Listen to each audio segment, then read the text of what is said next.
Hello mga baby ko! For today's video nga ay mag-harvest naman tayo ng gulay. Nandito tayo ngayon sa gulayan ni Papa. Yan, ang saya-saya na naman niya.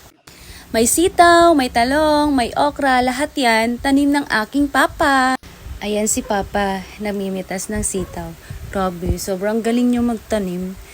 Tapos sobrang bait pa niya, tsaka sobrang sipag niya. Love you pa! Diyan, hindi ako marunong mamitas dyan. Nagpaturo pa ako sa kapatid ko. Ayan. Charang! O, diba? Ang galing!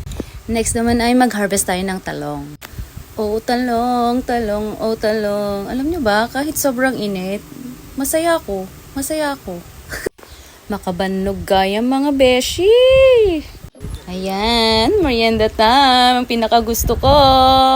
Ayan, after nga namin magmerienda, ayan naman ginagawa namin. Hinihiwalay namin yung may sira or yung may uod.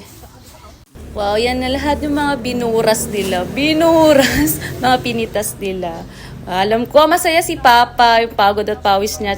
At salamat din sa mga tumulong kay Papa. Bye-bye! Thank you!